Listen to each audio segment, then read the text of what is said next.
Bonsoir à toutes et à tous et bienvenue dans notre visioconférence. Je m'appelle Amina Niraïwa et je suis l'assistante parlementaire du Dr Pierrette Elbagir Fofana. Nous sommes honorés aujourd'hui de compter parmi nous, parmi nos invités, des femmes leaders et inspirantes chacune dans son domaine, des femmes de la diaspora engagées et qui ont trouvé leur voie. En ce sens, elles font œuvre de pionnières et inspirent la jeunesse de l'Union européenne. Elles vont aujourd'hui témoigner chacune de leur propre expérience dans leur domaine respectif. Nous espérons que ce webinaire sera instructif et constructif pour vous tous. Et n'hésitez pas, si vous avez une question, de la poser dans le Q&A et Karen, la modératrice, se chargera d'y répondre. Merci.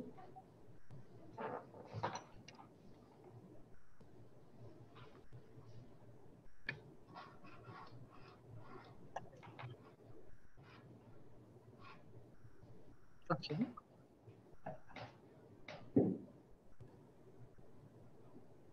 Alors, c'est à moi, c'est à mon tour, je pense.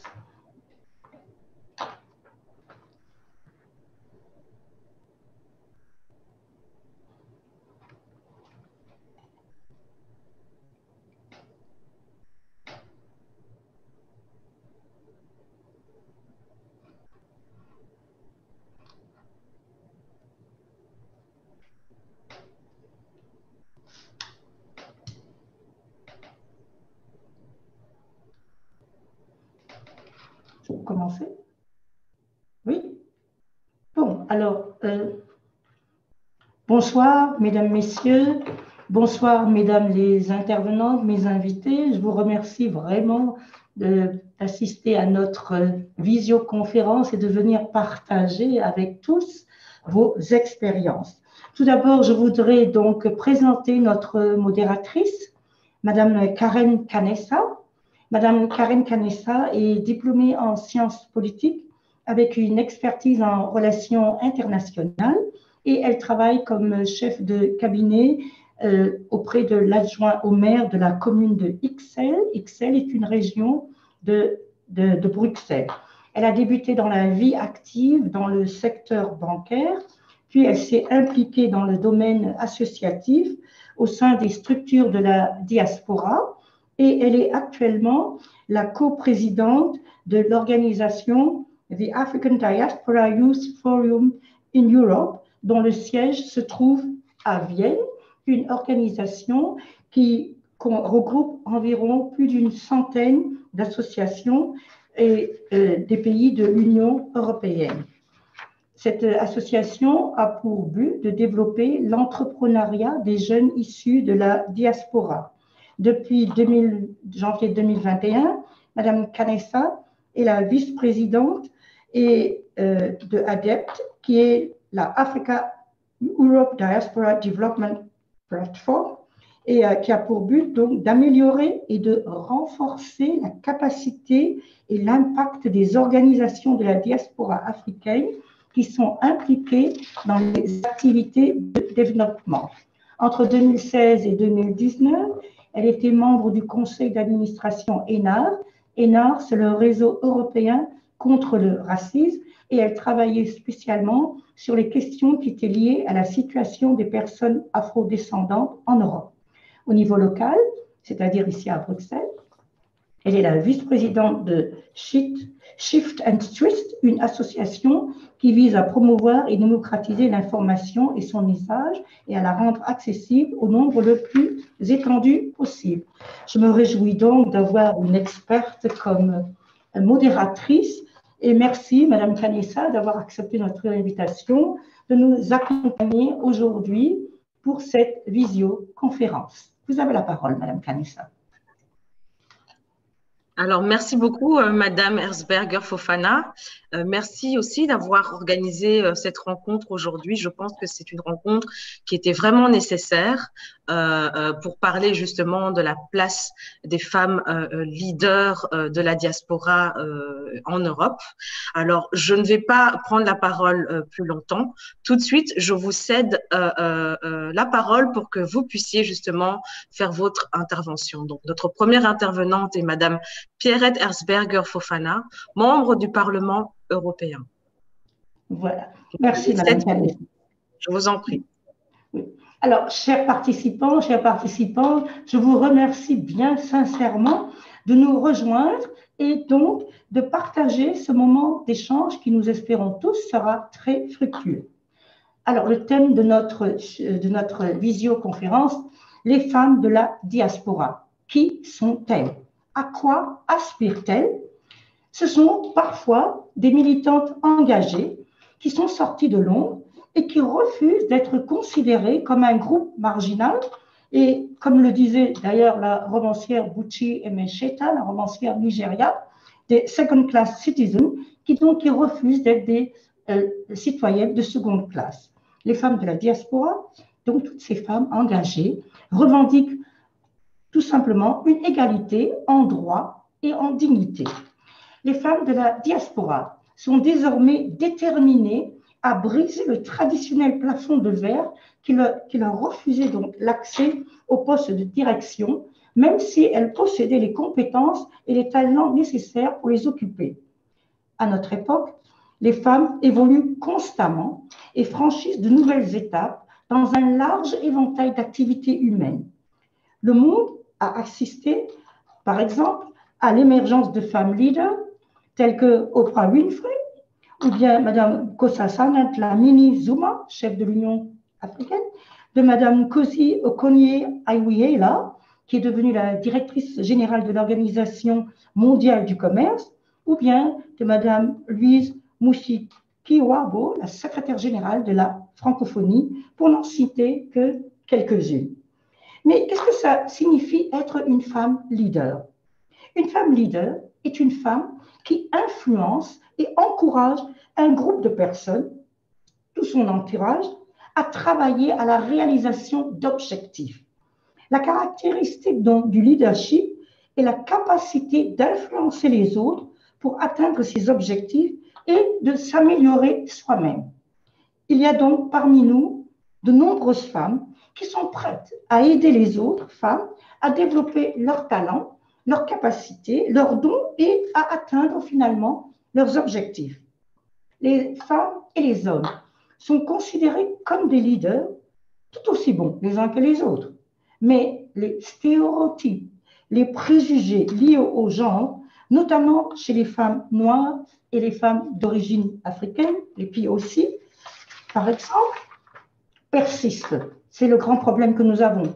C'est pourquoi nous devons également faire preuve de solidarité entre nous. Donc, comme je disais, bien qu'elles soient très nombreuses, c'est juste quelques exemples que je vous ai donnés tout à l'heure, à être des pionnières et des leaders engagés dans leurs domaines respectifs, leur leadership est souvent ignoré, voire invisible, pour le reste de la société dans laquelle elles vivent. L'invisibilité des femmes noires et puis aussi dans les luttes pour l'égalité est flagrante.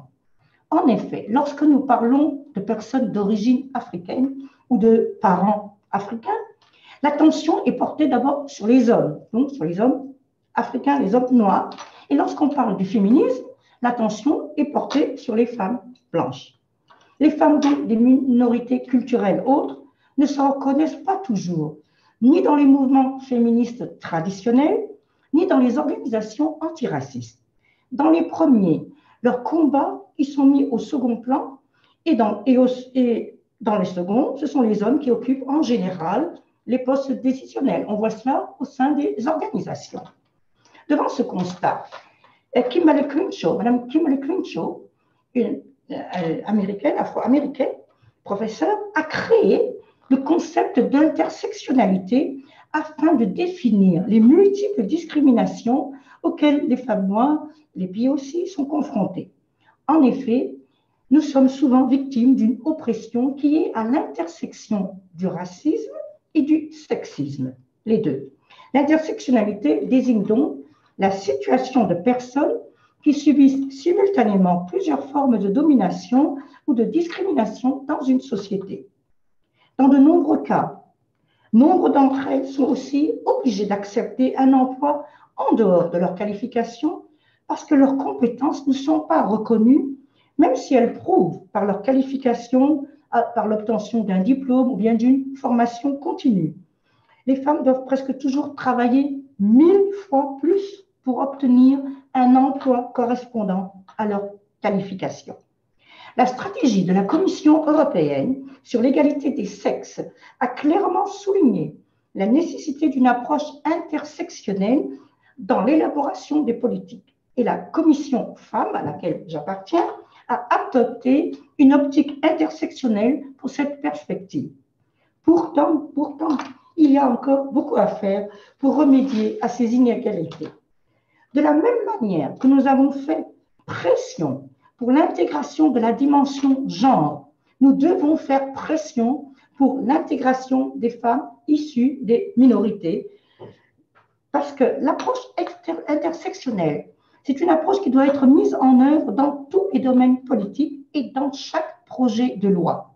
Tout rapport, quel que soit le sujet, doit prendre en compte les personnes qui sont au centre des différentes catégories sociales et travailler sur la discrimination structurelle à tous les niveaux afin qu'il y ait une justice pour tous dans l'Union européenne et au-delà.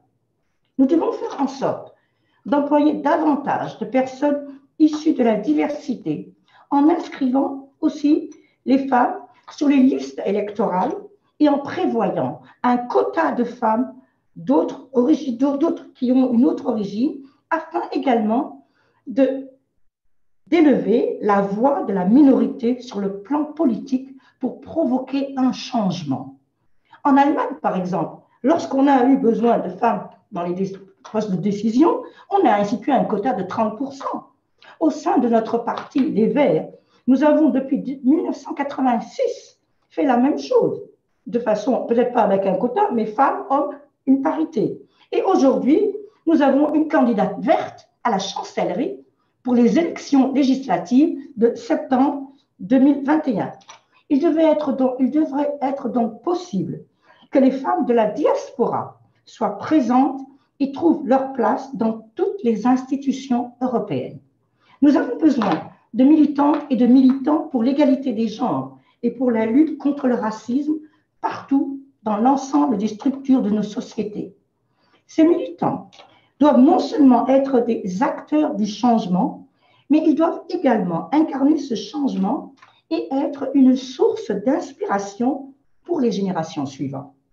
Pour ce faire, il faut donc s'attaquer aux structures de pouvoir, déconstruire toutes les formes d'exclusion et de marginalisation, dénoncer avec courage les injustices et démasquer les obstacles structurels qui perpétuent les inégalités. Nous avons besoin d'un leadership féminin transformateur, innovateur, qui puisse donc permettre de relever les défis sans précédent que connaît notre époque. Nous ne parviendrons à cette métamorphose que si nous changeons notre façon de prendre des décisions et de concevoir les politiques à travers l'inclusion et la participation de toutes les personnes issues de toutes les cultures et de toutes les ethnies. Ce combat ne doit pas être toutefois uniquement l'apanage des femmes. L'égalité des genres est un combat pour la justice sociale dans lequel les hommes ont aussi un important rôle à jouer. Prenons l'exemple, par exemple, du docteur Denis Mukwege, le lauréat du prix Nobel de la paix 2018 et également du prix Sakharov du Parlement européen pour son action contre le recours au viol comme arme de guerre et de terreur. Le féminisme, tant décrié, peut devenir un moyen efficace qui attise le changement des mentalités dans un sens positif. Les femmes d'aujourd'hui aspirent toutes à pouvoir s'épanouir dans une société libre de toute contingence où l'esprit de complémentarité va de pair avec celui de l'égalité. Et en ce sens, je suis heureuse aujourd'hui d'accueillir des femmes d'origine africaine, des leaders, chacune dans son domaine respectif et inspirantes par leur parcours. Elles sont là pour partager avec nous leur expérience en tant que femmes leaders. Je vous laisse donc la parole et je vous remercie tous de votre attention. Merci. Alors, merci beaucoup, Madame la députée, pour votre discours on ne peut plus inspirant par rapport au sujet d'aujourd'hui que nous allons traiter aujourd'hui. Alors, nous rentrons là dans le vif du sujet. Mais avant d'aller plus loin, je voudrais de nouveau vous féliciter pour l'organisation de ce débat. On ne peut plus important pour le développement du leadership des femmes qui sont issues de la diaspora, les Afro-européennes. Ce soir, nous comprenons toutes et tous que ce débat est nécessaire. Il est nécessaire à la création d'une sorte de réseau qui nous permettrait d'aborder les sujets tels que ceux-ci. Nous le savons toutes et tous, il est important de pouvoir valoriser le potentiel social et la capacité de résilience des femmes de la diaspora. Pour aborder ce vaste sujet, qu'est le leadership des femmes de la diaspora, nous avons invité 4 femmes talentueuses qui ont su tirer leur épingle du jeu dans leur domaine d'action, si je puis le dire comme ça, et ont su trouver leur place dans l'échiquier européen. Je voudrais également partager quelques informations d'usage durant cette conférence qui vont nous permettre d'échanger le plus d'informations possible sur les expériences de chacune et de chacun et de donner la possibilité aux participants de poser leurs questions. Les interventions des panélistes dureront 7 minutes maximum chacune. Elles seront ensuite suivies de vos questions-réponses. Vous aurez la possibilité de déjà poser vos questions via le chat durant les interventions de nos panélistes. Et n'oubliez pas de mentionner les noms auxquels ces questions s'adressent. Nous allons faire suivre ce que vous envoyez au fur et à mesure et nous pourrons les présenter par la suite aux intervenants pour qu'elles y apportent les réponses circonstanciées. Sans plus tarder, je vais vous présenter la première intervenante, la première panéliste en tout cas de ce débat, qui est Mathilda Legitimus-Schleider. J'espère que je n'ai pas compris votre nom. Schleicher, voilà. Alors, vous avez vécu à l'étranger pendant près de 45 ans, dont 42 années qui ont été passées en Allemagne. Au cours des 25 dernières années, vous vous êtes spécialisé dans les domaines de la migration et de l'intégration, ainsi que de la discrimination et le racisme. Vous êtes mère de 3 enfants adultes maintenant et vous vous considérez comme une citoyenne du monde. Vous êtes spécialisée dans la lutte contre les violences faites aux femmes et l'excision contre les enfants et les femmes. Vous êtes née à Paris, vous avez grandi avec 6 frères et sœurs. D'où la femme citoyenne du monde. Votre famille est active dans les médias et la politique et s'engage depuis plusieurs décennies en faveur des droits des minorités, de leur droit à l'éducation secondaire et supérieure, contre les préjugés raciaux également, et pour l'introduction de quotas en Europe. Vous plaidez pour la reconnaissance professionnelle des acquis informels des migrants, des afrodescendants et surtout des femmes avec leur aptitude innée au multitasking. Alors, information très importante, votre grand-père était Jean Legitimus, un homme politique et grand défenseur de la cause noire en Guadeloupe et de l'émancipation des Noirs. Plusieurs ouvrages lui ont été consacrés, notamment le livre de Florent Girard et G.C.P. Jean Legitimus, ou l'apôtre de l'émancipation des nègres de Guadeloupe. Je ne vais pas tout dévoiler maintenant, chère Mathilda, et je vais vous laisser les loisirs de rentrer dans le détail concernant votre parcours de femme leader. Alors, vous êtes un exemple de leadership des femmes de la diaspora dans votre domaine. Est-ce que vous pourriez, en 5 minutes, nous faire part de votre expérience et des enseignements que vous en avez tirés au fur et à mesure des années? La parole est à vous. Merci. Je remercie surtout Dr Pierrette Fofana et toute l'équipe pour cette merveilleuse idée et cette excellente organisation. Mon parcours est un petit peu hors du commun parce que je suis française, franco-antillaise. Ma mère est d'origine martiniquaise. Elle est venue à Paris vers l'âge de 10-11 ans. Et mon père était lui-même, il est décédé malheureusement en 2000, était lui-même aussi né à Paris en 1930. C'est-à-dire que ma famille est installée en Europe depuis un peu plus longtemps que peut-être d'autres personnes de notre groupe. Et malheureusement, en Allemagne, je ne suis pas considérée comme une Européenne. Je dois toujours répéter et instruire les personnalités autour de moi que je suis quand même européenne. On me voit comme une Africaine de toute manière. Alors, j'ai fait ma force de ce fait. Je me suis dit, ah bon, bah, puisque c'est comme ça, bah, je vais être africaine. On me voit africaine, je sais que je le suis de toute manière. Et j'ai fait des analyses ADN qui m'ont prouvé que je suis à plus de 72% africaine. Donc, ça montre bien qu'il n'y a pas d'erreur. Hein. Je suis d'origine africaine.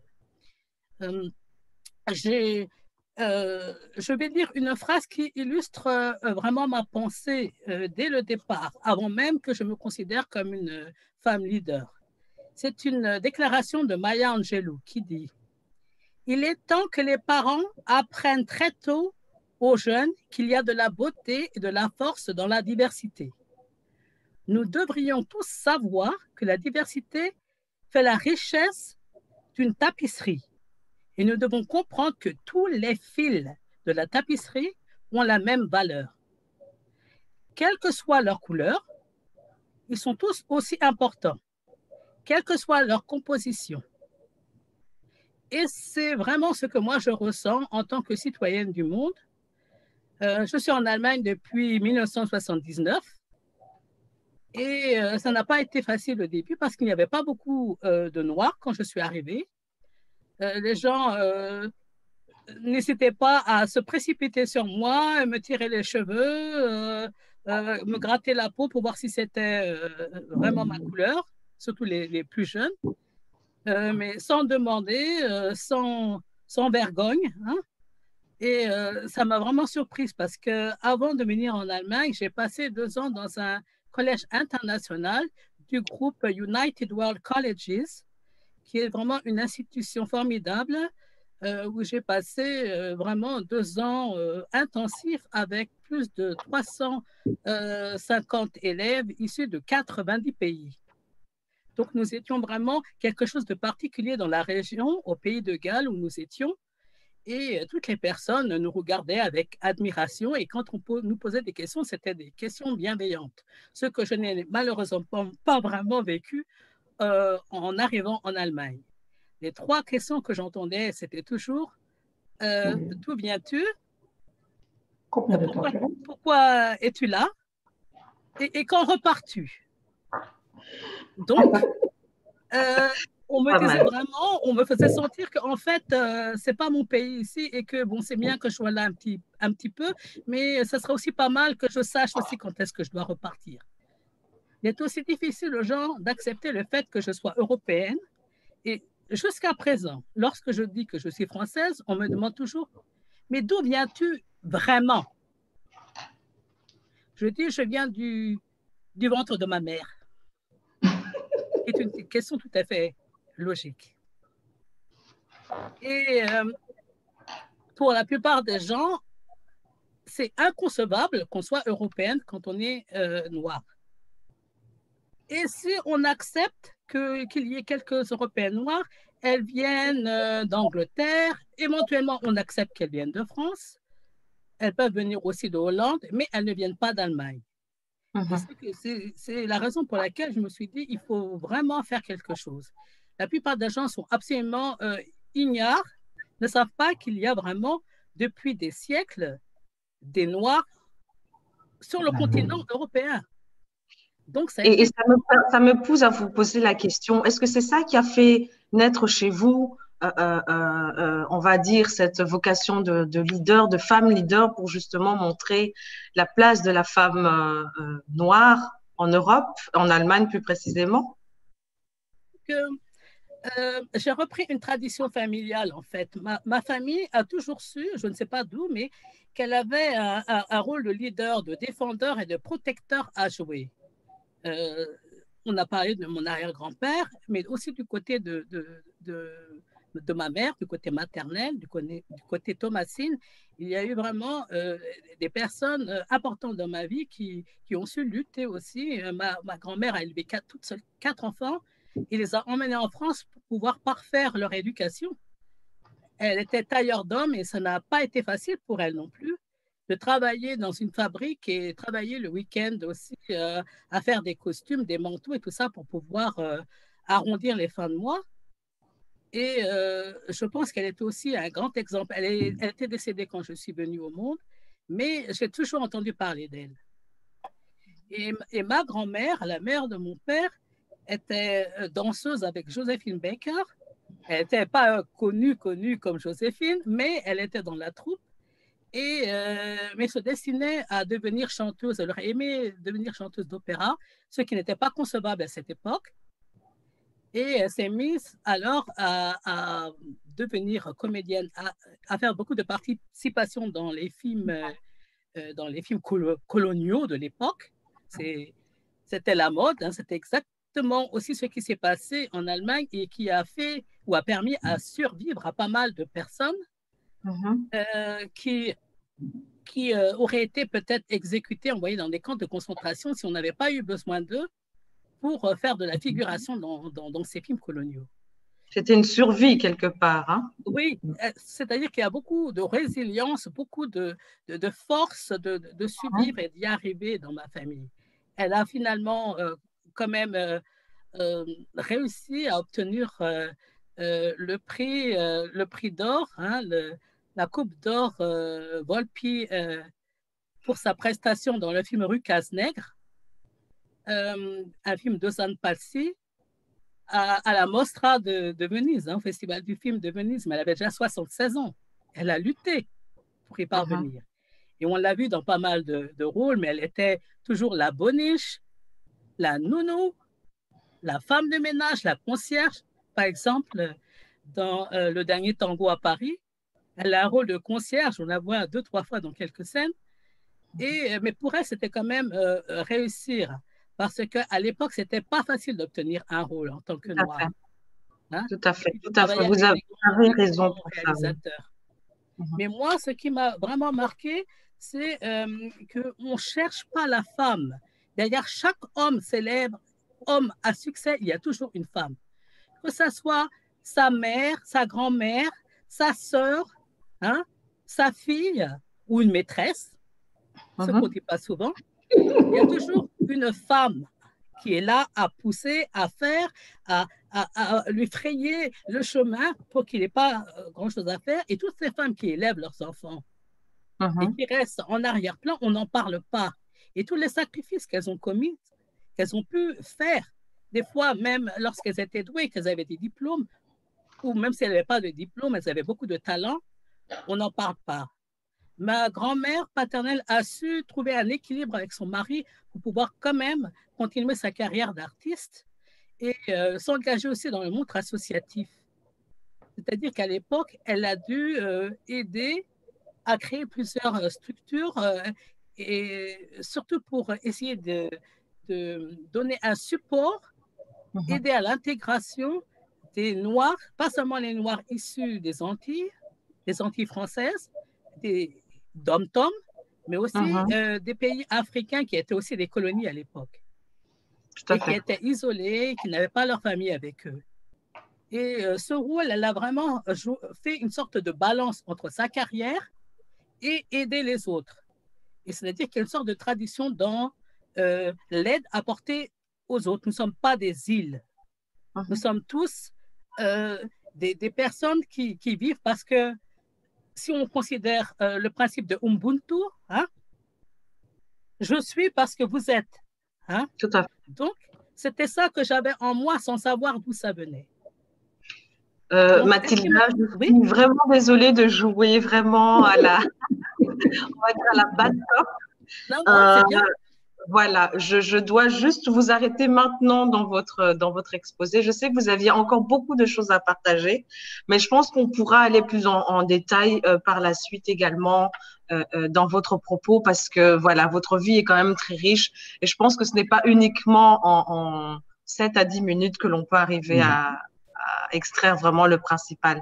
Mais en tout cas, merci beaucoup déjà pour ce premier témoignage. Je suis vraiment très contente en fait de ce que j'entends. C'est vraiment ce à quoi je m'attendais. Mais voilà, n'hésitez pas. Nous allons revenir par la suite avec plus de précision sur votre parcours, etc. Je dois malheureusement vous arrêter pour aussi une question de temps et ainsi vous donner plus de temps par la suite d'aller en détail par rapport à votre parcours. Merci beaucoup en tout cas. Merci. Alors, sans plus tarder, maintenant, nous allons passer à notre deuxième intervenante qui est Reine Nyamboté. Nyamboté. Vous êtes conseillère en décolonisation et en mission internationale auprès du secrétaire d'État bruxellois Pascal Smet. Vous êtes également chargée de communication au Parlement bruxellois pour le mouvement politique One Brussels. Vous avez commencé votre carrière politique en tant que porte-parole du secrétaire d'État en 2019 jusqu'au début de cette année. Vous êtes né à Anvers de parents d'origine congolaise. Après avoir obtenu votre diplôme de journalisme, vous vous êtes installé à Bruxelles. Là, vous avez commencé une carrière de journaliste et de présentatrice, principalement auprès de chaînes flamandes. Vous avez travaillé en tant que pigiste pour la VRT, ATV et Bruges, entre autres. Et vous y consacrez encore avec passion. Vous avez lancé dernièrement un podcast avec votre amie Tracy Bibo-Tansia et vous avez créé le Yaya Talks. Vous y abordez divers sujets tels que le thème de l'intersectionnalité au cours des différentes conversations que vous organisez. Pour vous, la sensibilisation à l'intersectionnalité est très importante parce qu'en tant que jeune femme africaine, vous estimez que nous ne pouvons pas regarder les choses en noir et en blanc ou aborder les problèmes et essayer de les résoudre avec une vision étriquée. C'est la multiplicité des aspects qui créent votre identité et notre identité à tous d'ailleurs aujourd'hui en tant qu'individu. Et cela doit toujours être pris en compte lorsque l'on discute des problèmes sociaux. Reine, je voudrais vous poser également la même question que j'ai posée à Mathilda. Vous êtes un exemple de leadership des femmes noires dans votre domaine. Est-ce que vous pouvez également en 5 minutes nous expliquer votre expérience et les enseignements que vous en avez tirés? La parole est à vous. Merci Karen, merci tout le monde de participer ce soir à ce débat et merci aussi évidemment à Dr Pierrette Erzberger Fofana. Donc voilà, Karen t'a déjà très bien expliqué mon parcours. Comme tu l'as dit, je suis anversoise, donc d'où mon accent néerlandophone que vous allez entendre quelquefois. Donc voilà, quand je pense à mon trajet professionnel, moi en tout cas, j'ai toujours regretté en grandissant surtout qu'il n'y avait pas vraiment des endroits ou des gens accessibles pour me guider dans le domaine où j'étais ou que j'aspirais d'être. Notamment parce que j'étais entourée par des gens qui justement avaient une vision très étroite de comment réussir dans certaines démarches pour arriver à mon but. Donc, par le conseil qu'ils me donnaient, et en gros, en fait, ça voulait dire travaille 4 fois plus dur, comme Dr Pierrette l'a déjà dit tout à l'heure, travaille 4 fois plus dur et ne te fais surtout pas trop remarquer dans le sens négatif. Et en bref, assimile-toi et tu vas avancer. C'est ça le conseil que j'ai retenu en grandissant. Et je trouve ça très intéressant, en fait, de focaliser sur le leadership des femmes afro-descendantes maintenant, parce que malheureusement, notre combat pour atteindre l'égalité et l'équité n'est pas la même que nos sœurs blanches, disons. Donc, on doit réaliser que quand on commence à travailler pour des sociétés et qu'on est une femme, et en plus on est une femme noire, que nos collègues... voilà, on est en fait, on n'est pas seul, mais quand même on est seul.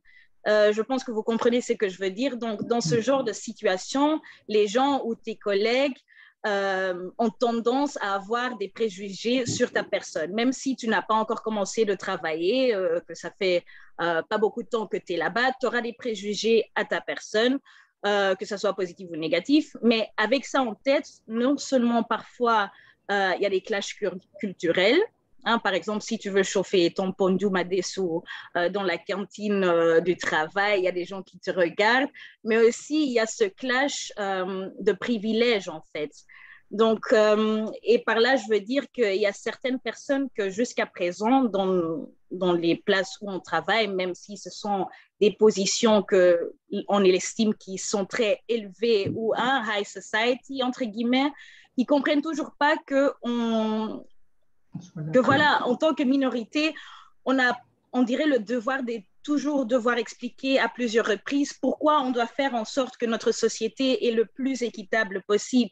Et c'est pour cela que je trouve qu'on est arrivé à un temps très intéressant, parce que maintenant, les jeunes que je vois, qui sont plus jeunes que moi même, ou de même âge, ne se taisent plus en fait.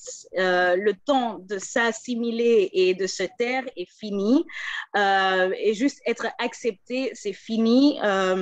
Donc voilà, et on voit ce shift, ce changement dans l'entrepreneuriat aussi. Grâce aussi à la digitalisation, un peu, plus en plus de gens se disent, si je n'arrive pas à accéder à une place, à cette fameuse table, je vais créer ma propre table.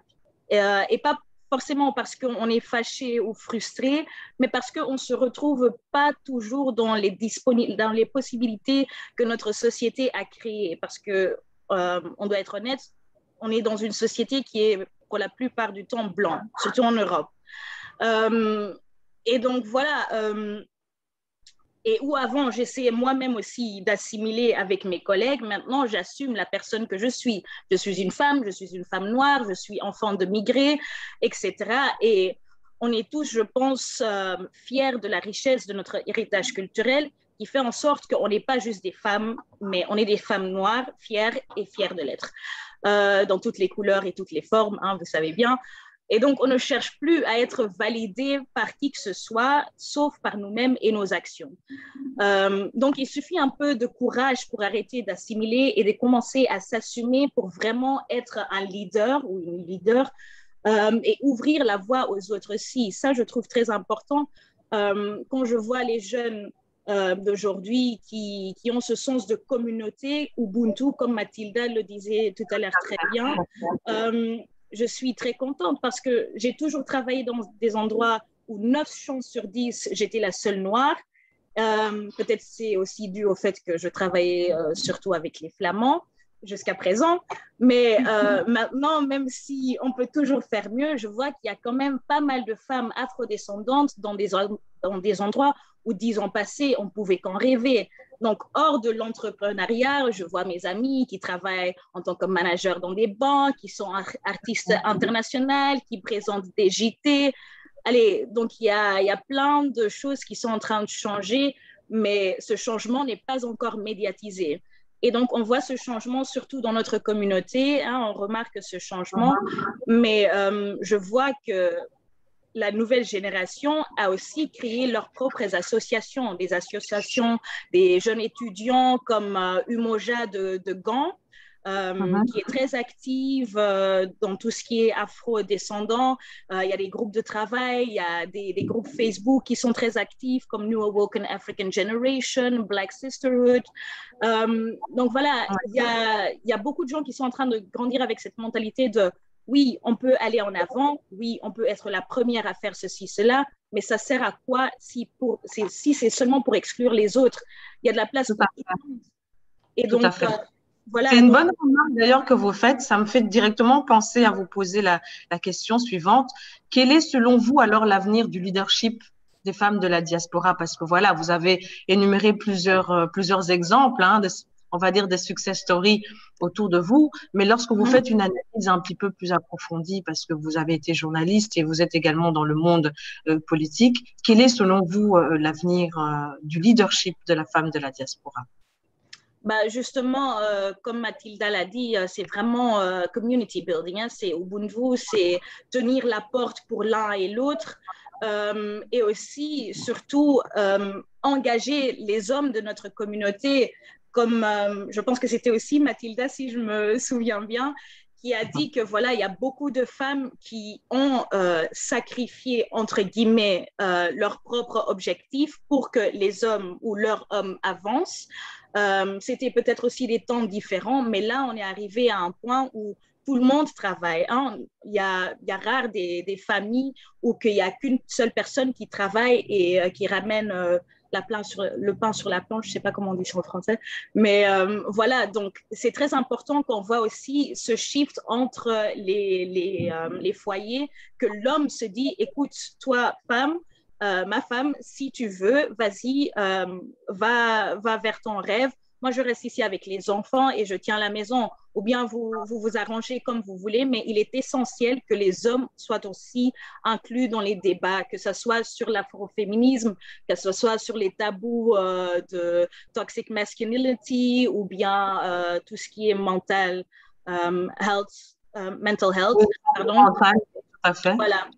Donc, il est juste essentiel qu'on travaille tous ensemble. Ensemble, on va avancer. C'est ça que je voulais dire. Tout à fait. En tout cas, une très bonne conclusion que vous nous apportez là, Reine.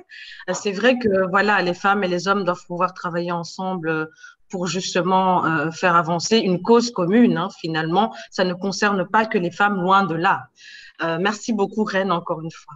Nous allons passer sans plus attendre à notre troisième intervenante, qui est Amina Lutumba Ndoye. Alors, Amina a 40 ans et secrétaire médicale de formation. Vous avez fait de la valorisation de la femme dans toutes ses déclinaisons votre cheval de bataille. Maman solo de 4 enfants, vous avez transformé les difficultés de votre parcours en projet porté par votre association Les Parents Soulagés que vous avez créée en 2018. Cette organisation a pour but la valorisation, l'encadrement, la reconstruction et la fortification de son public cible par le développement de son leadership. En 2019, vous êtes devenue présidente de Femmes Noires, Femmes Africaines, une ONGD du Congo, dont vous êtes la cofondatrice d'ailleurs, et elle dynamise le leadership de la femme congolaise en lui ouvrant les portes sur d'autres horizons.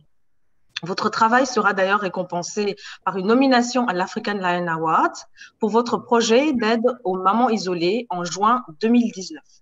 En octobre de la même année, vous avez développé le département leadership de votre association en fondant Empowering Women International, un réseau qui regroupe des femmes qui sont issues de la diaspora et qui évoluent dans différentes sphères.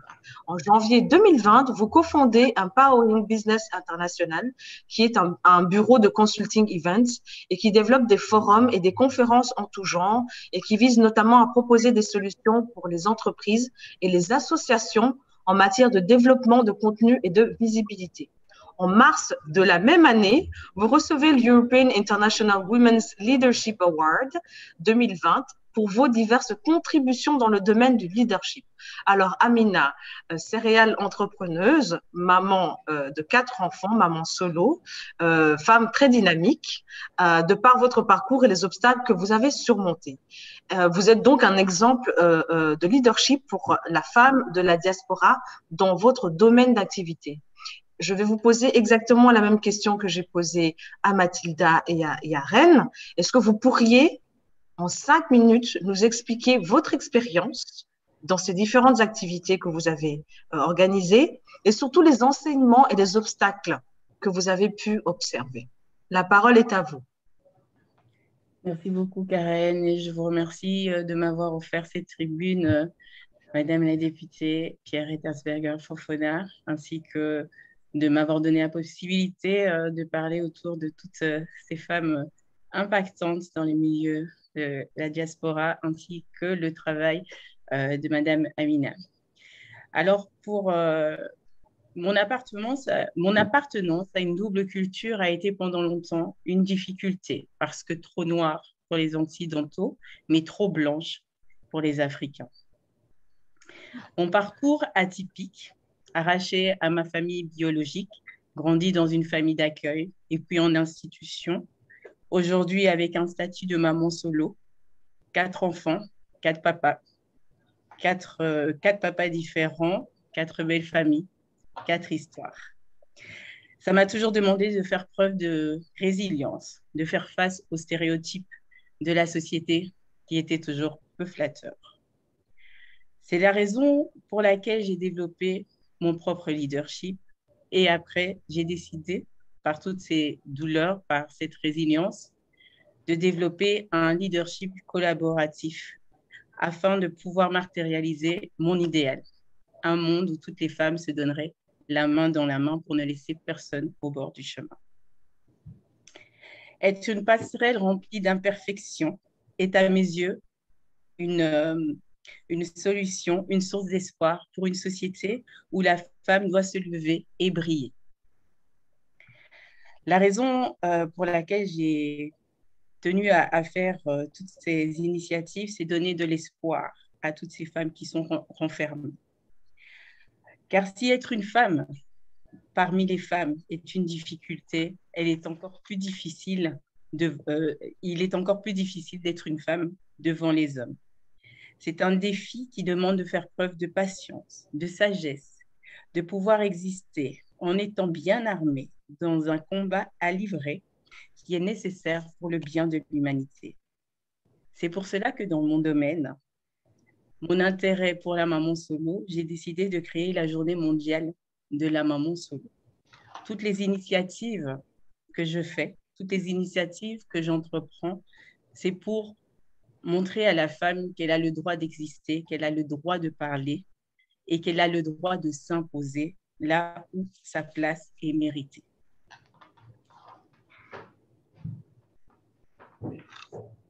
Voilà. Merci beaucoup, Amina. C'était très beau, en tout cas. Et surtout, cette idée de journée mondiale de la maman solo, je pense que beaucoup de femmes le vivent, mais ne le partagent pas forcément. Et je pense que la plateforme que tu as créée permet de créer des synergies en ce sens. Vraiment, vraiment bravo. Alors, du coup, j'ai une dernière question pour toi, parce que tu es une femme leader. Hein, il n'y a rien à faire. Tu n'as pas fait que de l'associatif. Je pense que tu t'es engagée également civiquement dans la région dans laquelle tu vis. Alors, est-ce que tu pourrais, au regard de toute ton expérience en tant que civic engage, est-ce que tu pourrais nous faire part de ce que pourrait être l'avenir justement des femmes de la diaspora en tant que leader en Europe? Voilà, alors en rebondissant sur mon implication civile, il est effectivement vrai que j'ai participé aux élections communales en 2018 dans la commune de Dilbeek où je vis et aux élections européennes en 2019, tout en sachant que le néerlandais est une langue que j'ai appris à travers mes enfants, la scolarité de mes enfants. Donc, je n'ai pas eu le temps d'aller à l'école, mais j'ai appris le néerlandais à travers mes enfants. Donc, au début, c'était avec tonton Google, les traductions, rigoler en même temps que tout le monde quand il fallait rigoler autour de la table pour les réunions d'enfants. Et puis, bon, voilà, avec le temps, on apprend peu à peu les voisins qui ne parlent pas français, qui vous regardent de haut parce que, voilà, vous n'avez pas la couleur qui scie au paysage. Mais voilà, on fait peur de résilience. J'ai eu la chance de grandir dans une famille d'accueil qui m'a quand même bien encadrée. Donc, je ne suis pas allergiques aux occidentaux, mais je sais leur faire prendre conscience qu'ils ne doivent pas avoir peur des Africains, mais plutôt apprendre les bonnes choses et se fortifier. On est censé être complémentaires et donc voilà, moi c'est le renforcement des capacités. Donc, pour parler du leadership des femmes de la diaspora, je dirais que ce sera un parcours semé d'embûches. Pourquoi? Parce qu'on aura toujours ce piège historique qui gravite au-dessus de nos têtes. Avec le temps, par contre, je suis persuadée que les choses se mettront tout naturellement en place, car toutes les femmes sont dotées d'intelligence et c'est pourquoi, en prenant un angle de mutation culturelle, nous y arriverons. Parce que je suis convaincue que toute femme qui prend conscience de ses capacités à être maître d'elle-même à travers la connexion de son moi inférieur avec son moi supérieur peut arriver à réaliser de grandes choses. La réussite, il faut que la femme prenne conscience que la réussite est une histoire, n'est pas une... Oh, excusez-moi. Il faut que la femme prenne conscience que la réussite n'est pas une couleur de peau, que la réussite ne dépend pas de l'endroit d'où on vient, que la réussite ne dépend pas du quartier où l'on vit, que la réussite ne vient pas de son portefeuille, d'un mariage qu'on a ou on fera. La réussite dépend de notre volonté, de notre résilience, de notre désir d'innover. La réussite à tous les niveaux viendra dans cette assiduité que nous mettrons dans le développement de chacun de nos projets, qu'il soit de notre vie privée ou notre vie professionnelle. Donc, mon désir est vraiment de fédérer les femmes autour de cette vision que j'ai, qui n'est certes pas utopique, parce que je pense qu'on a assez de capital humain pour arriver à défier ce combat qui est devant nous. Alors, femmes, avançons avec l'encadrement de ces hommes, faisons comprendre à nos enfants, garçons et filles, qu'ils ont leur place dans ce monde et qu'ils doivent exceller. Exceller pas parce qu'ils doivent trop travailler, parce qu'ils ont une peau trop foncée, mais exceller parce qu'ils ont les capacités d'exceller, parce que nous sommes tous nés ici pour briller. Super. Merci beaucoup, Amina. C'est vrai, hein, tout ce que vous dites. Et je pense que vous avez toutes les trois, pour le moment, plus ou moins la même conclusion. Nous ne pouvons pas avancer toutes seules. Nous avons besoin également du soutien des hommes pour avancer face au leadership des femmes de la diaspora et faire en sorte justement que ça ne soit pas de temps en temps des exceptions qui confirment les règles, mais justement que ça devienne une norme dans le futur, parce que je pense que c'est très important qu'on puisse également souligner ce petit fait. Sans plus tarder, on va passer à notre dernière intervenante, Ivoire de Rosen. Vous êtes anthroposociologue, communicante, conférencière internationale, coach et activiste des enjeux relatifs aux femmes afrodescendantes, aussi bien en Europe qu'en Afrique. Vous êtes sans aucun doute une personnalité publique engagée, en quête permanente d'une société moins discriminatoire, et vous avez fondé en 2015 Mwanamke, le premier collectif afroféministe belge.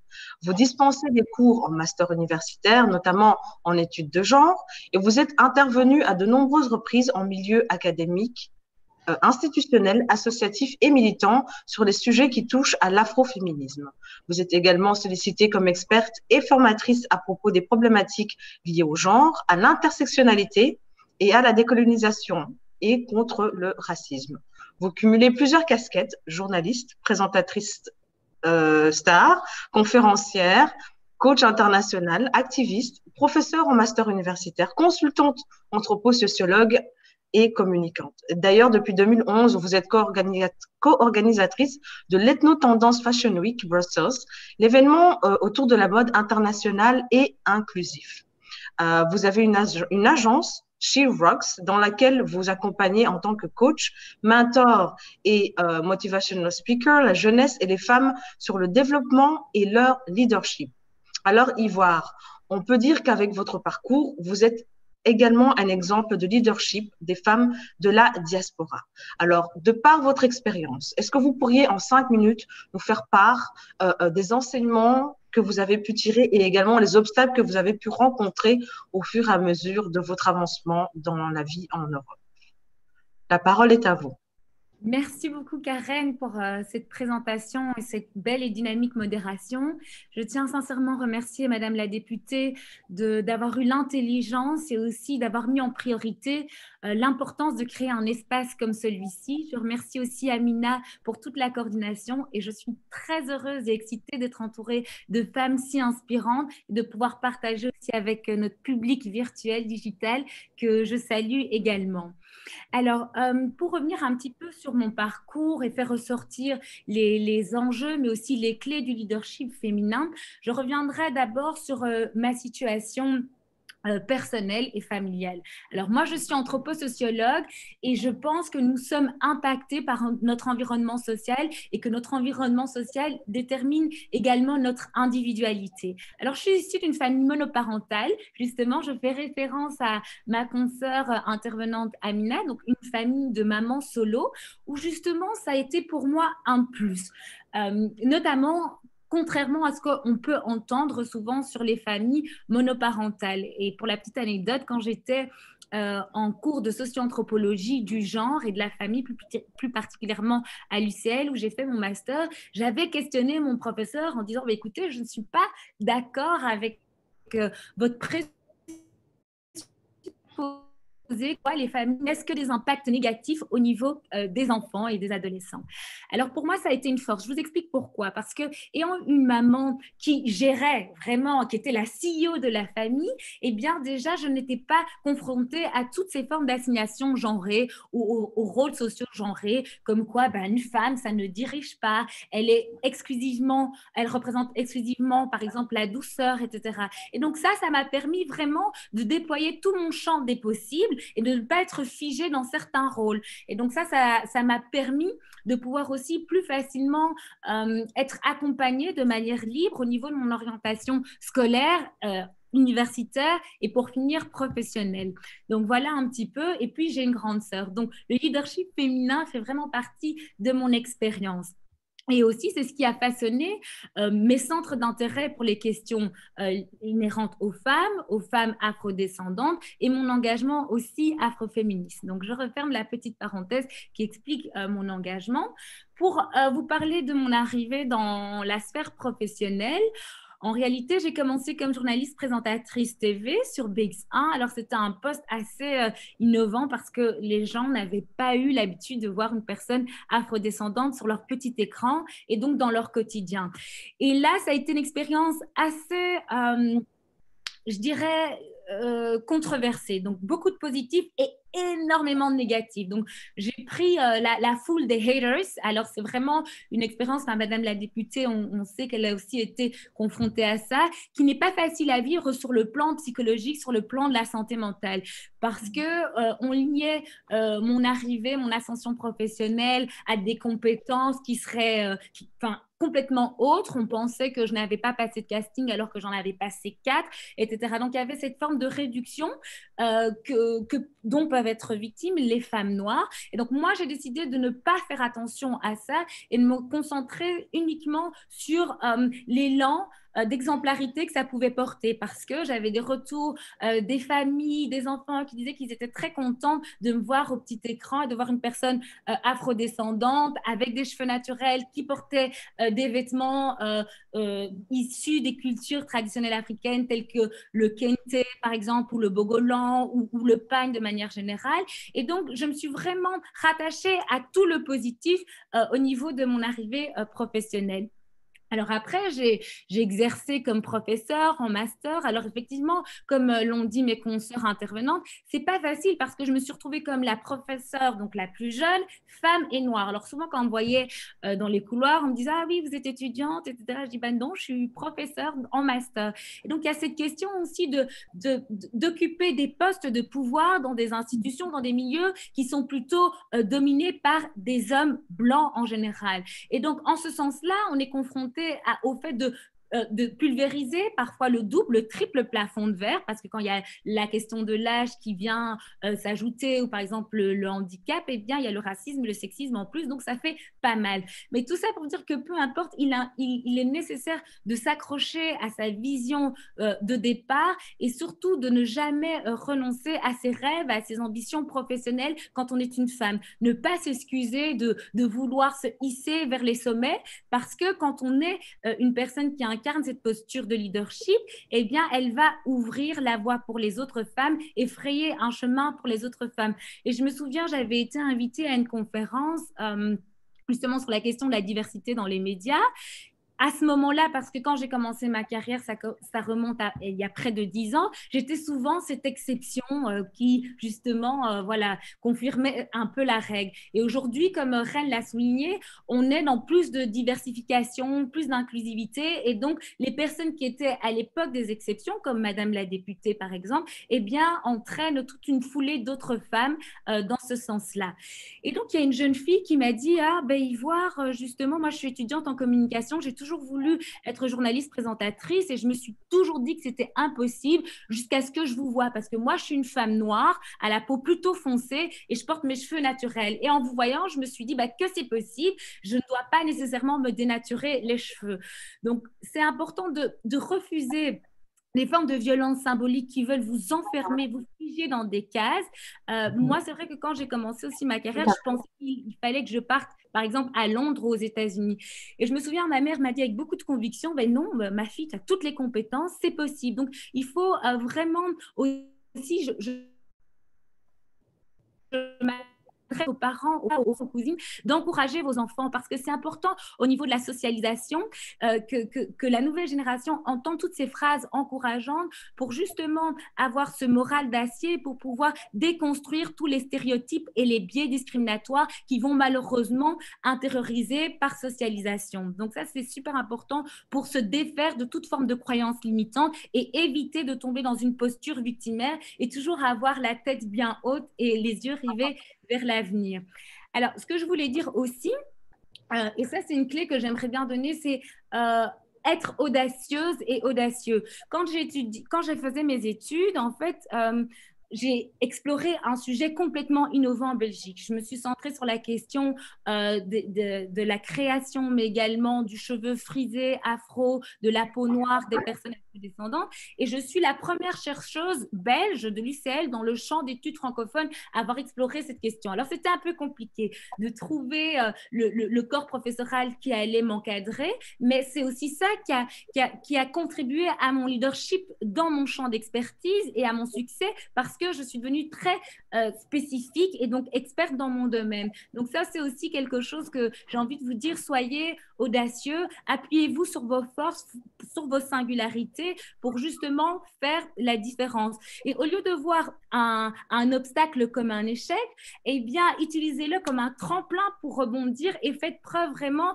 de résilience. C'est une aptitude que Amina a évoquée tout à l'heure et c'est un levier qui va nous aider à nous propulser et à ne pas nous laisser abattre et écraser par ce plafond de verre qui peut parfois être très violent en réalité.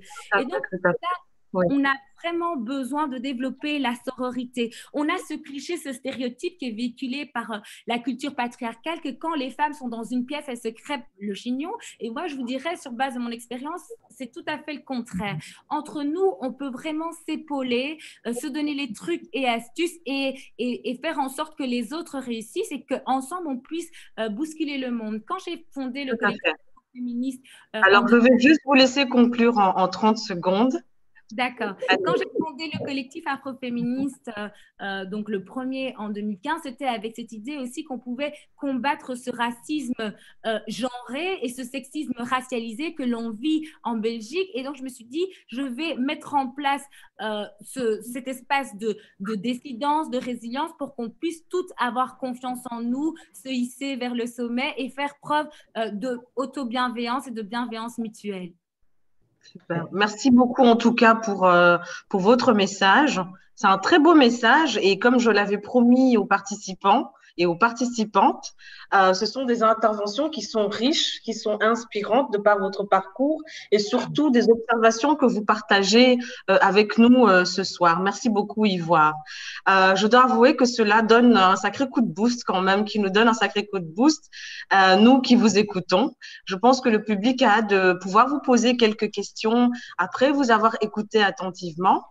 Avant d'ouvrir la session de questions-réponses, je voudrais juste partager quelques informations qui vont nous permettre de poser un maximum de questions et permettre à nos intervenantes de vous répondre au mieux dans le temps qui nous est imparti. Il est important de poser vos questions durant maximum 1 minute. On va donner la possibilité également aux gens de poser la question, leurs questions plutôt oralement, 1 minute maximum, et directement diriger la question vers la personne à qui elle s'adresse. Nous allons commencer par une première salve de 3 questions afin de permettre justement à nos intervenants de préparer leurs réponses et de vous donner des réponses circonstanciées. Alors, sans plus attendre, je vais pouvoir peut-être voir s'il est possible de lever il est possible de lever la main, n'est-ce pas? Je vois déjà une main qui est levée de Ado Yapi, puis Assa Halidou pour le moment et Ambroise Tinet. Alors, on va commencer par Ado. Je répète de nouveau, 1 minute par question pour pouvoir permettre aux autres de poser la leur et de donner la possibilité à des réponses circonstanciées. La parole est à vous, Ado. Allô?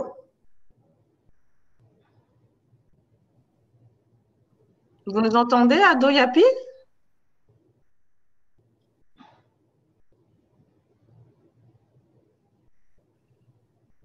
Alors, moi, je n'entends personne. Je ne sais pas si vous entendez quelqu'un. Ce qu'on va faire, c'est qu'on va directement passer à Assa Halidou.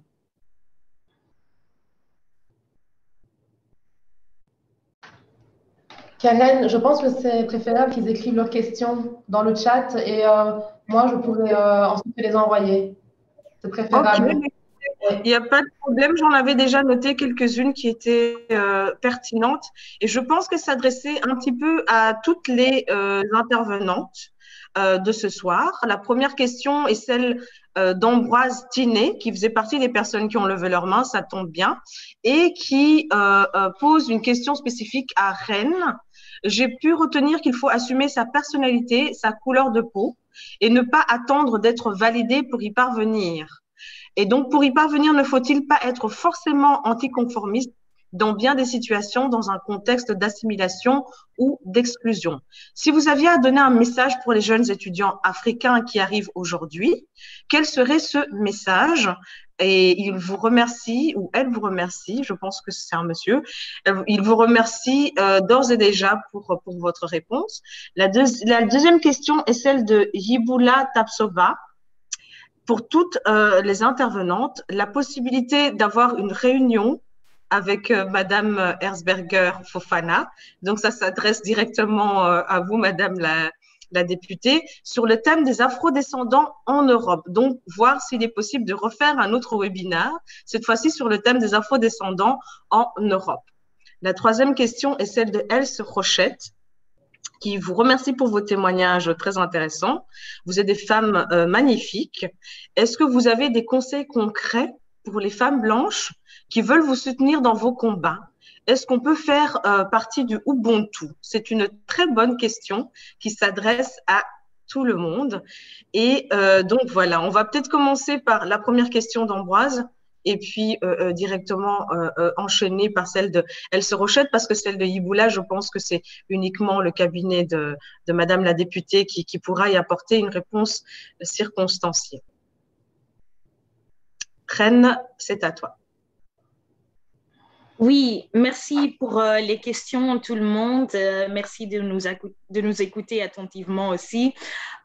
Alors, je trouve la question de monsieur ou madame Ambroise pas difficile, mais quand même, je ne veux pas dire que si tu t'assumes toi-même que tu es forcément non conformiste.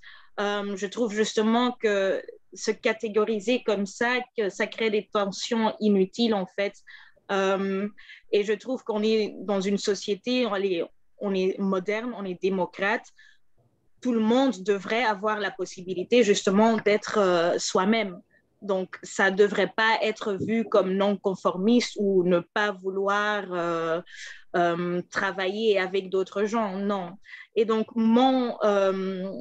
le conseil que je donnerais aux jeunes, c'est de ne pas avoir peur de poser des questions à quiconque, d'aller aussi à la recherche en fait des gens comme nous qui ont déjà un peu d'expérience, de ne pas avoir peur, hein. On est dans une société très digitale, donc ça aide en fait justement de franchir cette cape de distance entre nous, donc envoyer des messages par Messenger ou je sais pas, donc allez, il y a plein de possibilités en fait de se regrouper ou de demander des conseils pour avancer dans ton projet personnel. Je ne sais pas si c'est une réponse concrète. Non, c'est une très bonne réponse, Reine. C'était droit au but, hein. Je pense que c'est ce qui a été recherché, donc je ne pense pas qu'il manquait un élément ou l'autre. On va peut-être directement passer à la question qui s'adresse à toutes cette fois-ci, et j'aimerais que vous puissiez nous donner une réponse en 2-3 minutes. C'est celle de Else Rochette concernant les conseils concrets pour les femmes blanches qui veulent vous soutenir dans vos combats. Qu'est-ce qu'on peut faire? Est-ce qu'on peut faire partie du Ubuntu? Je vais laisser la parole à Mathilda pour commencer. Puis ce sera Amina qui vient de lever également la main avant de passer à Ivoire. Puis Reine, si elle veut rajouter quelque chose. Voilà. Mathilda, c'est à toi. Merci pour cette question. C'est vraiment une question primordiale, hein. Dans tous les débats et toutes les luttes justement menées pour le féminisme, on a souvent laissé de côté ou en arrière le féminisme noir, hein, des femmes, des afro-descendantes. On a utilisé les femmes souvent pour gonfler le groupe et, comme on dit, pour s'habiller de plumes étrangères, comme on dit, pour montrer qu'il y a la diversité, etc. Mais on ne les a pas toujours soutenues, on ne les a pas souvent laissé parler. Et on ne les a pas souvent écoutés. Et c'est ce qui est primordial pour moi. Il faut savoir écouter d'abord et pas toujours être sur les défensives. dès qu'on entend le mot racisme, le mot attaque, sexisme, que ce soit les femmes blanches ou les hommes en général, et surtout avec l'intersection du racisme et, du sexisme, c'est toujours « Ah non, non, pas moi, moi je ne suis pas », au lieu d'écouter jusqu'au bout. Et c'est ce dont on a besoin. Ce dont on a besoin en général, ce sont des alliés. Qu'elles soient femmes ou hommes, nous avons besoin d'alliés.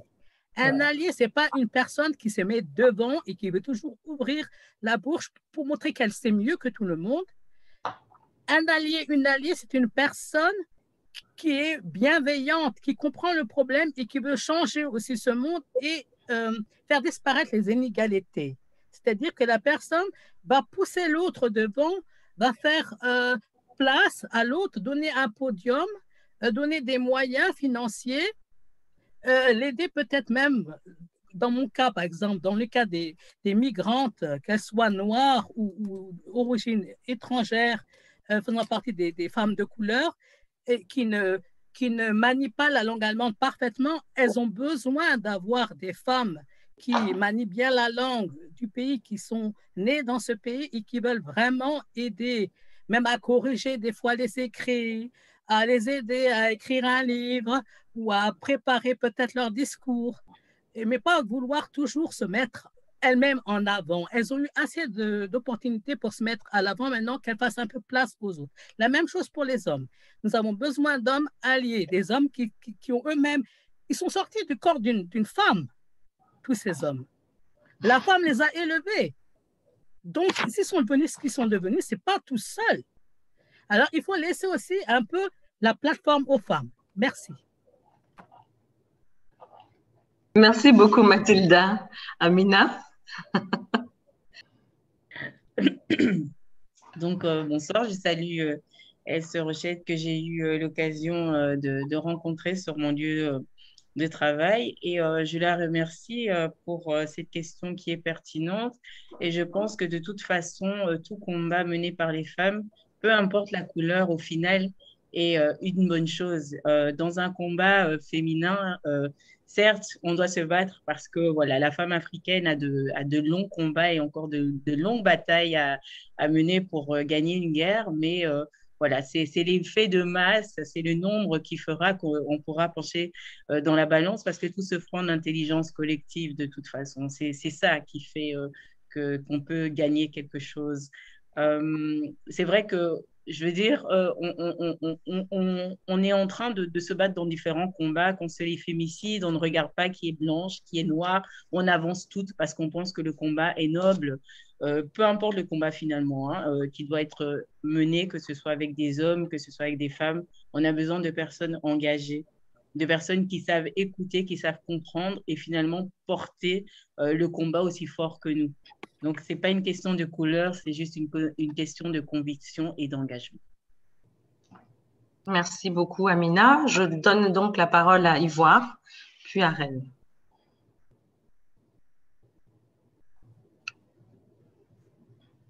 Vous m'entendez? Voilà, parfait. Merci beaucoup pour cette question. Alors, effectivement, quand on parle des enjeux qui nous concernent, les discriminations, les biais, les expériences racistes et sexistes que vivent les femmes de la diaspora, on a besoin de toutes les forces et de toutes les énergies. C'est-à-dire qu'il faut apprendre à se positionner et à se mobiliser. Quand vous voyez une personne afrodescendante, une femme afrodescendante subir toute forme de microagression, de la plus ordinaire à la plus systémique, il faut agir et donc ça veut dire soutenir la personne, l'encourager à prendre position, faire en sorte que sa parole ne soit pas remise en question. Donc, ça amène à lutter ensemble contre les différentes formes de micro-agressions, donc les agressions quotidiennes. qui, d'une façon ou d'une autre, viennent interroger la légitimité de la personne qui est en face de vous. C'est exactement ce que Mathilda évoquait tout à l'heure. Moi, on me demande à tous les coups, surtout que mon nom, c'est De Rosel, tu viens d'où?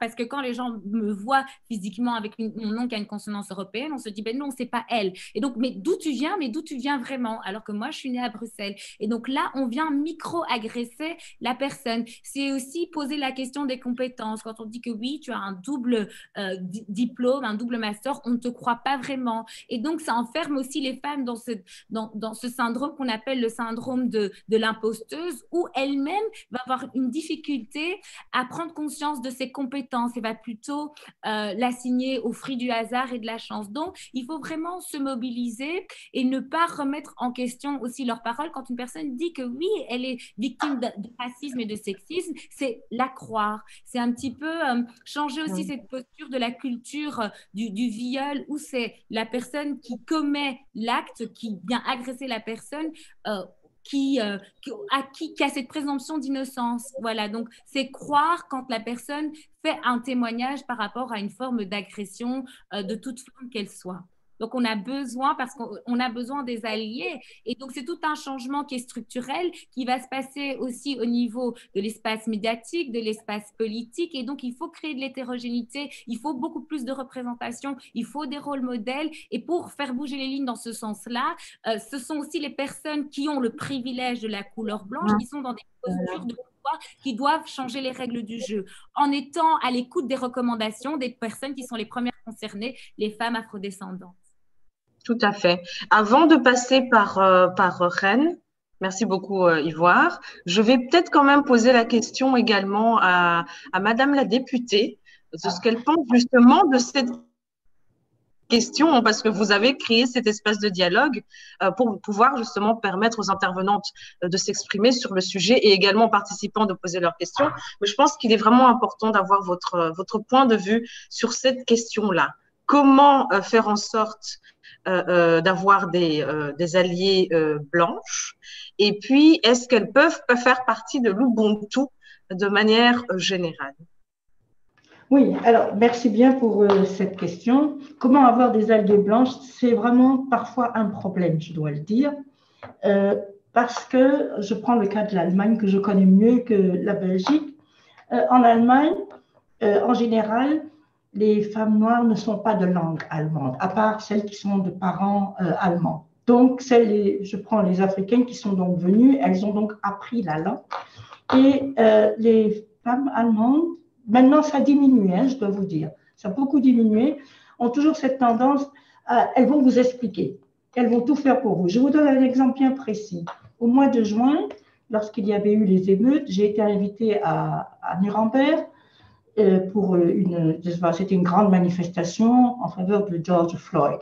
Donc, c'était les jeunes de la diaspora qui m'avaient invitée et je suis venue. 15 jours après, encore une manifestation, j'ai été invitée et j'étais surprise, d'abord agréablement, c'était un groupe de femmes blanches qui étaient là, qui m'avaient envoyé l'invitation. Je suis venue et quand j'ai vu qu'il n'y avait pas les jeunes de la diaspora, j'ai demandé où est-ce qu'ils sont. Il y en a un qui m'a dit, on les a accueillis pour qu'elles travaillent avec nous et elles ont tout fait en leur nom. Elles nous ont mis carrément de côté. Et vous voyez, et ça c'est à Nuremberg que ça s'est passé, c'était le 17 juin, je crois, 15 jours après le 6 juin. Le 6 juin, c'était là. Et je dis, mais comment ça? Il m'a dit, oui, tu sais comment elles sont. Elles savent très bien comment ça fonctionne avec les lois. Alors, elles ont été enregistrées tout de suite la manifestation et tout en leur nom. Et effectivement, c'était elles qui faisaient tout. Et évidemment, quand on a ce genre d'expérience plusieurs fois, ça finit par créer une espèce de scepticisme et une espèce de suspicion aussi. Et on se dit, ouh là là, attention, quand elles vont venir, elles vont nous prendre notre affaire. Hein? Ça, je pense que c'est très souvent en Allemagne, au moins, ça a été très souvent le cas. C'est évident que tout a beaucoup changé. Si je compare il y a 20 ans, moi je suis depuis très longtemps, 20, 30 ans, ça a beaucoup changé, mais ça reste. Vous voyez, moi, ça m'avait choqué parce que j'étais convaincue que ce n'était plus possible aujourd'hui. Et quand il m'a dit, oui, regarde, elles ont tout fait elles-mêmes. Or, c'était notre groupe, on les avait cueillis. On leur a dit oui, puisque le racisme, il n'y a pas de féminisme sans racisme, enfin, le racisme et le féminisme doivent marcher de pair. Et puis, qu'est-ce qu'elles ont fait? Elles nous ont pris ça. Alors, comme a dit tout à l'heure Mathilda, peut-être qu'elles doivent apprendre à écouter et à se mettre en retrait et faire de la place. Oui. Et ça, c'est le plus dur.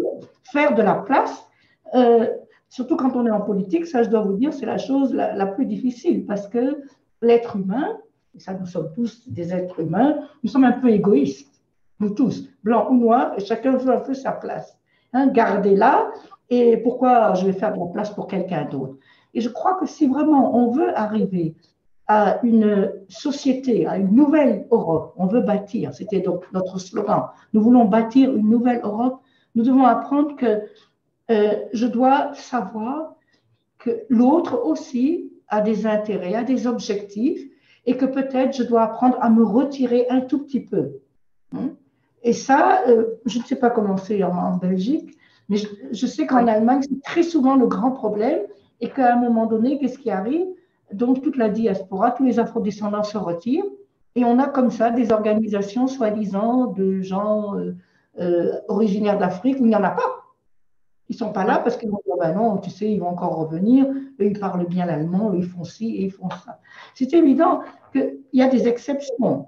Ici, il y en a qui sont prêtes à travailler sur le même pied d'égalité avec d'autres femmes, des femmes afrodescendantes. Bien sûr qu'elles sont les bienvenues. Bien sûr qu'on peut toujours, on apprend toujours de l'autre et que c'est d'ailleurs un avantage. Si on a la possibilité d'avoir beaucoup de travail avec beaucoup de gens qui ont un arrière-fond culturel différent, c'est toujours une richesse pour tout le monde. Mais je crois vraiment que, en tout cas dans le cas de l'Allemagne au moins, c'est quelque chose qu'elles doivent un peu apprendre, justement, et pas se dire, je vais venir et je vais vous expliquer tout ça, et en 5 minutes, moi je sais, je connais tout, je sais tout. C'est toujours un peu le style, madame. C'est dommage, mais je crois qu'avec la nouvelle génération, ça tombe de plus en plus. Et moi, je suis convaincue qu'on va arriver à un moment donné vers une société où on ne parlera plus du tout, ce sera peut-être un rêve, une utopie, mais qu'on arrivera au moins à une société où la couleur de la peau ne sera plus prépondérante pour quelque chose. Bien sûr, il y aura toujours plus ou moins des discriminations, du racisme, mais on ne jugera plus les personnes d'après cela. Et ça, c'est notre travail à nous, en tant que politiciens, travailler d'abord dans ce sens, mais c'est aussi votre travail à vous tous, et aussi les participants qui nous écoutent, si chacun, dans son domaine, doit se dire, eh ben, oui, je suis dans une société et je veux que cette société soit ma société, et pour cela, je dois apprendre moi aussi à me retirer aussi, nous aussi parfois, et vraiment travailler la main dans la main. Et moi, personnellement, je dis toujours, ce serait un peu une catastrophe si je dois toujours dire je suis la seule, je suis la première, je suis qui. Ce n'est pas du tout mon but. Mon but, ce serait de me dire à la fin, par exemple, de mon mandat, waouh, maintenant, il y a plein de femmes qui veulent entrer en politique. Et bon, je suis mentor aussi pour quelques femmes, donc pas aussi des femmes blanches qui sont là-dedans d'ailleurs. Et ça, je me dis, ça va être extraordinaire si aux prochaines élections municipales, on n'arrivait peut-être pas, bon, maintenant nous sommes 6 femmes noires, si on arrivait à en avoir 20, 30, 40, hein, pourquoi pas 27 au moins? Très belle chose. Il y en avait au moins déjà une, parce qu'on ferait déjà 27 au sein du Parlement européen. Voilà. Mais je pense que ici, dans toutes celles qui vous écoutent, il y en a quelques-unes au-delà des frontières allemandes qui seraient très intéressées par un mentorat de votre part. Étant donné que vous êtes francophone également, je pense que ce n'est pas rentré dans une oreille de sourd, en tout cas, ou de sourde. Et merci beaucoup, en tout cas, pour votre vision. Je pense que c'est important de savoir qu'à votre niveau également, vous pouvez observer ces choses-là, surtout dans le monde associatif, où c'est vous plutôt que l'on sollicite, plutôt que d'être dans la place de la personne qui sollicite et de voir que voilà, les observations sont exactement les mêmes à ce sujet-là. Je vais terminer juste avec Rennes. Si juste en 2-3 minutes, tu peux également nous donner tes observations par rapport à cette question-là. Et si justement, comme l'a dit Madame la députée, tu vois également un changement dans la dynamique, peut-être parce que plus jeune maintenant, il y a de plus en plus d'interactions entre des femmes blanches, des jeunes femmes blanches et des jeunes femmes noires. On a peut-être plus l'occasion en tant qu'amis de pouvoir aborder des sujets qui sont fâcheux et arriver à faire changer justement les perspectives. Je me demande si ce n'est pas un petit peu ça aussi le secret du changement. Je pense qu'il y a beaucoup de secrets pour le changement parce qu'on est toujours en train de chercher the Holy Grail. Mais je pense que quand il y a beaucoup de gens blancs, hein, des femmes, des hommes et X, qui veulent justement apporter leur soutien dans ce combat, mais je pense qu'ils doivent tenir en tête l'intersectionnalité de notre personne. Quand il s'agit d'inviter les associations afrodescendants, par exemple, dans les milieux politiques, il faut très bien tenir compte de comment ces gens opèrent, qui est totalement différent des associations dont eux, ils ont l'habitude de travailler avec. Et il faut aussi avoir cette patience, justement, de trouver une relation qui travaille pour tous les deux parties. Donc, voilà, écouter, do the work, faire des recherches aussi soi-même, parce que nous tous, on apprend des choses en lisant, faire des recherches sur tonton Google, je ne sais pas qui a dit ça tout à l'heure, je trouvais ça marrant, Amina. Donc voilà, faire des recherches soi-même aussi et pas toujours forcément demander aux gens africaines ou afrodescendantes que vous connaissez dans votre environnement pour des questions parce que voilà, il y a beaucoup de choses qui se sont passées ces dernières années et on reçoit, en tout cas moi, je reçois souvent la même question, pas forcément celle qu'on vient de nous poser là, mais beaucoup de questions, des choses comme la décolonisation et je me dis, en fin de compte, on est en train de faire tout ce travail, mais on dirait qu'il n'y a personne qui écoute, sauf les gens qui se sentent concernés ou qui se sentent concernés parce qu'ils ont un partenaire ou une partenaire qui est afrodescendante. Donc, je trouve que si on veut vraiment avancer en tant que communauté, tout le monde doit faire le travail, donc lire, regarder des documentaires, il y a plein d'informations sur tout ce qui s'est passé, tout ce qui a fait en sorte qu'on est arrivé dans ce stade-là, qu'il y a toutes les femmes qui ont changé beaucoup de choses dans l'Europe, mais aussi en Afrique et vice-versa. Donc voilà, c'est tout ce que j'aimerais dire. Écouter et do the work et avoir de la patience. Merci beaucoup. Réponse. Vous avez peut-être juste vu le temps qui nous reste. Il nous reste à peine une petite dizaine de minutes, vraiment. Et là, je tire vraiment sur la corde. On va prendre juste une dernière question du chat. Et puis les autres, je vais peut-être pouvoir vous les envoyer pour peut-être une réponse groupée aux participants pour qu'ils puissent justement rester plus éclairés, poser leurs questions plus en détail et de manière beaucoup plus apaisée, puisque ici, nous avons la contrainte également du temps à respecter. La question, et la dernière question justement de cette conférence, est posée par Julia Mimbang. Désolée si j'ai écorché le nom, qui est très contente de cette rencontre. Elle a toutefois une question pour Madame Erzberger et Mathilda Legitimus concernant l'Allemagne. Elle demande s'il existe justement des documentations sur toutes les femmes de la diaspora noire, mais je dirais sur les femmes de la diaspora noire en général. Et si oui, où est-ce qu'elles pourraient éventuellement se procurer du matériel parce que c'est très, très intéressant de créer des connexions. Je vais rajouter une toute petite dernière question qui également pourrait voilà, correspondre également à la première, mais cette fois-ci, ça concerne le concept même, je pense, de diversité. Adèle se demande si ce n'est pas un concept ambigu qui fait croire à l'autre qu'on lui fait une faveur, en fait, lorsqu'on aborde justement les concepts liés à la diversité. Est-ce que vous pensez de la même manière ou bien vous pensez justement que le concept de diversité est vraiment très important justement à aborder dans son entièreté? Je passe d'abord la parole à Madame la députée, puis à Mathilda. Oui, alors je vais répondre très vite sur la question des femmes de la diaspora, s'il existe de la documentation. Oui, il existe de la documentation. Et il y a un livre même qui vient encore de sortir de Emilia Roig. Si vous êtes en Allemagne, le livre est sorti en allemand. Et si vous nous écrivez, on pourra vous envoyer donc une liste de livres. Et je pense que lorsque nous ferons la prochaine fois, notre prochain webinaire d'ailleurs, c'est à peu près la même chose, mais c'est en allemand cette fois-ci. Hein. Ça va être donc en Allemagne. Et là, vous aurez donc beaucoup de femmes de la diaspora allemande, des femmes afro-allemandes qui seront donc présentes. Sur la diversité, oui, je sais, tout le monde... on avait récemment d'ailleurs un webinaire et il y en a un qui nous a dit, je ne sais plus qui, un panéliste, je suis contre ce thème-là, nous devons dire l'interculturalité. Je suis désolée, il y a 10 ans, on parlait de l'interculturalité en Allemagne et on nous a dit non, c'est pas l'interculturalité, on a pris la diversité. Moi, je crois que ce sont des concepts que l'on utilise actuellement parce qu'on n'en a pas d'autres. Si on en trouve d'autres, eh ben, on va les utiliser. Mais en fait, quand on parle de diversité, on veut tout simplement dire nous tous qui sommes ensemble, qui vivons ici, hein, nous voulons avoir notre place. C'est tout.